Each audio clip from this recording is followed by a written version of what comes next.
araw, bagong Pilipinas, narito ang Police News Express sa oras na ito. Para sa karagdagang visibility ng mga motorista sa gabi, na mahagi ng reflectorized vest ang mga tauhan ng HPG Region 12 habang sila ay nagpapatupad ng anti-carnapping operation sa Barangay Mabuhay, General Santos City. Yan ang tinutukan ni Patrolwoman Janine Cale Sorogon. Libreng reflectorized vest naman ang ibinahagi ng mga tauhan ng Regional Highway Patrol Unit 12 na pinangunahan ni Police Major Ember L. Ilumba, Provincial Officer ng General Santos City Highway Patrol Team sa pamumuno ng kanilang Regional Chief na si Police Colonel Benito Orico Puerto sa kahabaan ng National Highway sa Barangay Mabuhay, General Santos City, Miyerkules alas 6 ng gabi.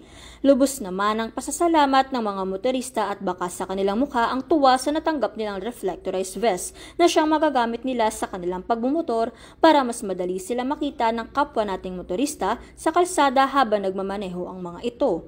Sa institution, nangatag sila para sa mga driver na people para sa kuha.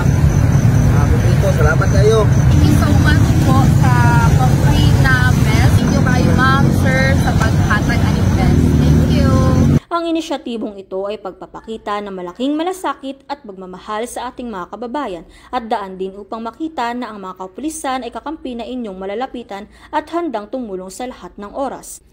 Ito naman ang pahayag ni Police Major Ember L. Ilumba, Provincial Officer ng Jensen Highway Patrol Team.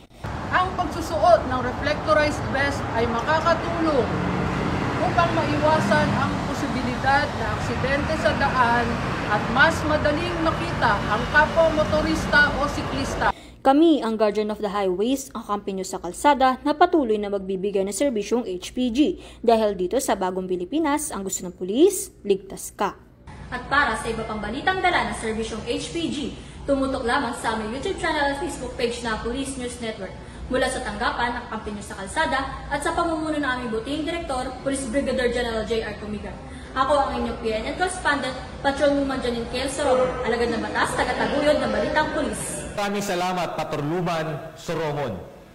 At para sa iba pang napapanahong balitang pampulisya, lagi tayong kutong tumutok sa Police News Network, alagad ng batas, tagataguyod ng balitang pulis. Ako po si Patrolman Lubimir Julian, nagbabalita para sa Police News Express.